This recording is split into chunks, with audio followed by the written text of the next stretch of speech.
के 10,000 के करीब लोगों को मुलाजमतों से हम निकालेंगे। GDA का मौक़िफ़ इस पर क्या है? काबीना के अंदर बैठकर सिर्फ बातें करना काफ़ी नहीं है। आपके अंदर अगर शर्म है, अगर लोगों की हमदर्दी है, लोगों का एहसास है, तो आप रिज़ाइन करें, इस हुकूमत को छोड़ें और इन बरतरफ मुलाजमीन के साथ आकर खड़े हों। मेरा सवाल MQM से दोबारा है कि PIA से भी ये लोगों को निकालने का प्लान बना रहे हैं।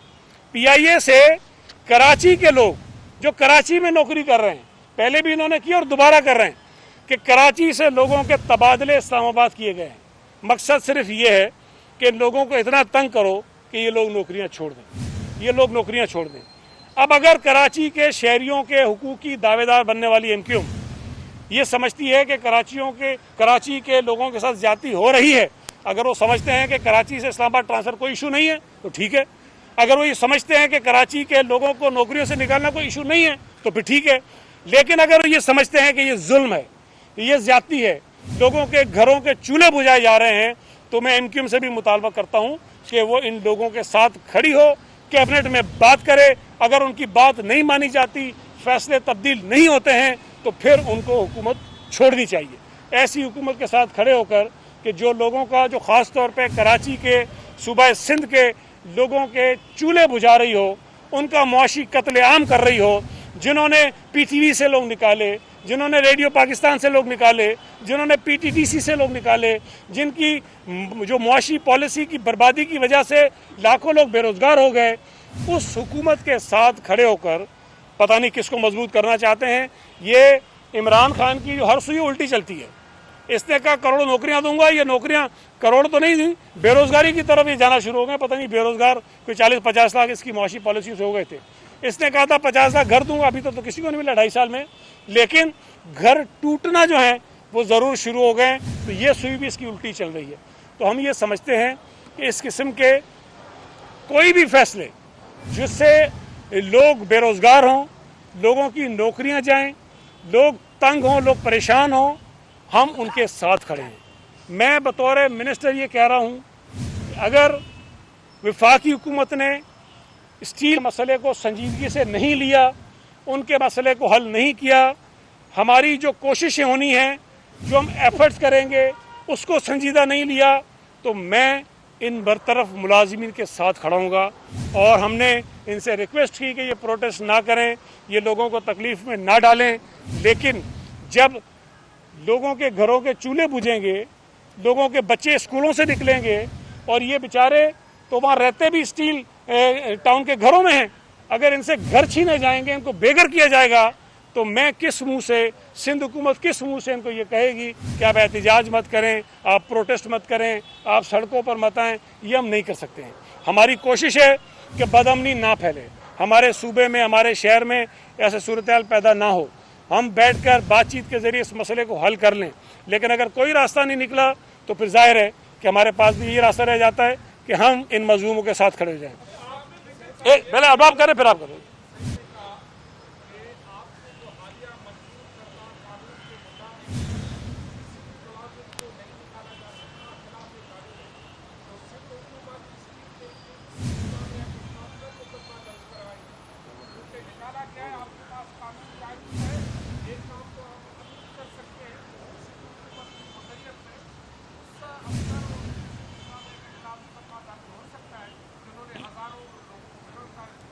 मेरा ख्याल है कि मैंने जो 2-3 बातें कही हैं वो काफ़ी, अगर आप उसको फिर दोहरा देता हूँ मुख्तसरन।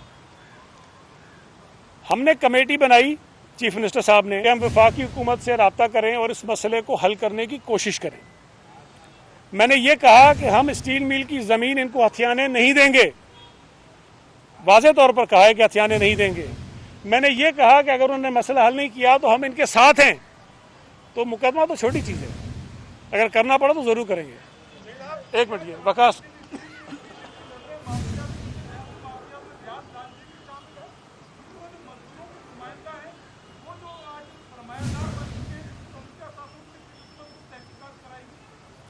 यार, अभी तो लोग निकले नौकरियों से। ये जो आप मेरे अच्छे दोस्त हैं, लेकिन ये सवाल उसी तरह का है जिस तरह फिरदौस आशिक आवान करती हैं या फयाज चौहान करता है कि बात इधर की है तो लेके उधर चले जाते हैं। भाई अगर किसी ने कोई गलत काम किया है उसके खिलाफ कार्रवाई करें, किसने रोका है? लेकिन ये क्या बात हुई कि 4,500 लोग निकाल दें और आप कहें जी फलां आदमी ऐसा है। ओ भाई फलां जैसा है वैसा है, पहले बात करो 4,500 लोगों की। आसिफ साहब,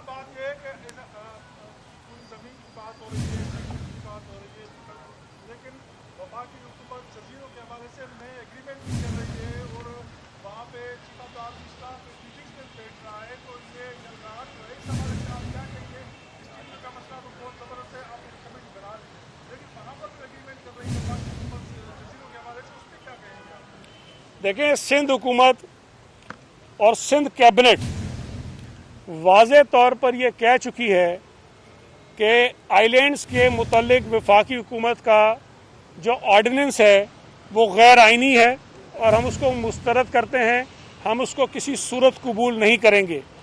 इस वक्त तक वफाकी हुकूमत जो भी इक़दाम कर रही है आइलैंड्स पर कब्ज़ा करने के लिए, वो सिंध की ज़मीन पर कब्ज़ा है। हम किसी तौर पर इसको नहीं कबूल करेंगे और हम इसके ख़िलाफ़ ना सिर्फ अमली जदोजहद करेंगे बल्कि जो कानूनी और आइनी रास्ते हैं वो भी हम इख्तियार कर रहे हैं। कौमी असम्बली में भी, सेनेट में भी पाकिस्तान पीपल्स पार्टी के अरकान ने इस ऑर्डिनेंस को डिसअप्रूव करने के लिए करारदादें जमा कराई हुई हैं। एक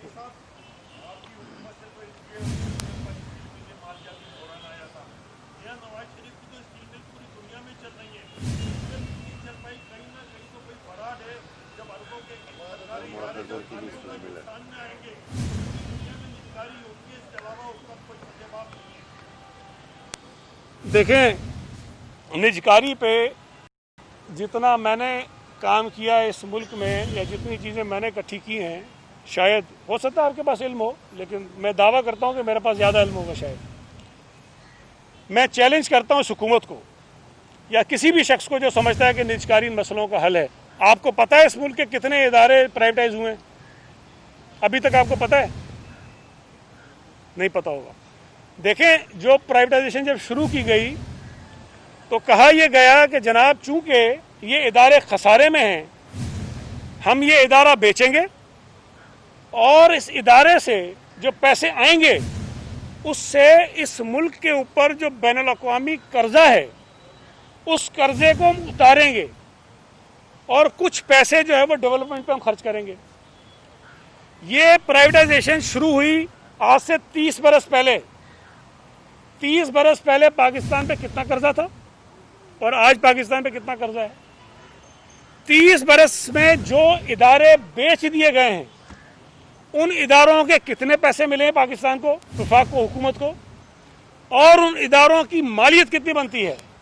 आप हैरान हो जाएंगे। मैं ये बात बार बार कहता हूं कि इस मुल्क की तारीख में अगर सबसे बड़ी कोई डकैती हुई है ना वो प्राइवेटाइजेशन है। कभी कोई तहकीकात तो करे इसकी। मैं तो कहता हूं कि भाई आप इस बात की तहकीकात करें, ये साबित कर दें कि प्राइवेटाइजेशन इस मुल्क के लिए बहुत अच्छी है। मैं सबसे पहले आपका हामी हो जाऊंगा, लेकिन पहले कोई काम तो करे। आज मैं आपको बता, वफाकी हुकूमत के पास ये तक उनको नहीं पता कि जो इदारे हमने बेचे हैं उनकी हालत क्या है। आप इदारे को प्राइवेटाइज इसलिए करते हैं ना कि हमसे नहीं चल रहा, किसी को देंगे तो चला लेगा। तो भाई चलना चाहिए ना उसको। मुझे ये बताइए कि जितने इदारे प्राइवेटाइज हुए थे उसमें से कितने फीसद चल रहे हैं और कितने फीसद मुनाफे में चल रहे हैं, तो बताएं तो सही। भाई मेरे, तबाही है प्राइवेटाइजेशन। देखें, एक चीज़ जिसकी मैं हिमायत करता हूँ, जो इमरान खान ने भी बात कही थी ना, समझ में आती है। भाई आपने सरकारी अफसर को लगाया हेड, उसका नहीं चला, आप बेस्ट प्राइवेट मैनेजमेंट लेकर आ जाओ ना, उसके हवाले करो, वो चलाए। ये जो मिल्कियत है, हुकूमत की मिल्कियत, रियासत की जो मिल्कियत है, वो किसी को दे देना ये हल नहीं है। और मैं आपको बता रहा हूँ प्राइवेटाइजेशन नाकाम है इस मुल्क में। अगर कोई मिसाल देता है, कोई एमसीबी की मिसाल देता है, ये एमसीबी मिसाल है, तो भाई उस पर तहकीकात तो करो ना। इस मुल्क की प्राइवेटाइजेशन की जो सबसे बड़ी डकैती है उसमें सबसे बड़ी डकैती एमसीबी की डकैती है। नैब ने जो सुप्रीम कोर्ट में आई कि मेगा करप्शन केसेस की जो फहरिस्त जमा कराई, उसमें एमसीबी की प्राइवेटाइजेशन शामिल है। मियां मनशा गवर्नर स्टेट बैंक के इधर बैठ के बाजू में बैठ के प्रेस कॉन्फ्रेंस कर रहा है गवर्नर स्टेट बैंक। ये सब इनसे कोई नहीं पूछेगा स्टील मिल खराब चल रही है, ये मजदूर जिम्मेदार है, इनको नौकरी से निकाल दो। अच्छी चल रही है तो जो जो जो चेयरमैन लगा है वो अच्छी चला रहा है, ऐसा नहीं होता भाई। आपकी जब हुकूमत थी, आपने 5 साल में स्टील मिल के लिए क्या किया? उसके बाद 5 साल के दौरान ये मजदूर तनख्वाह भी लेते रहे। आप कह रहे हैं कि बहरान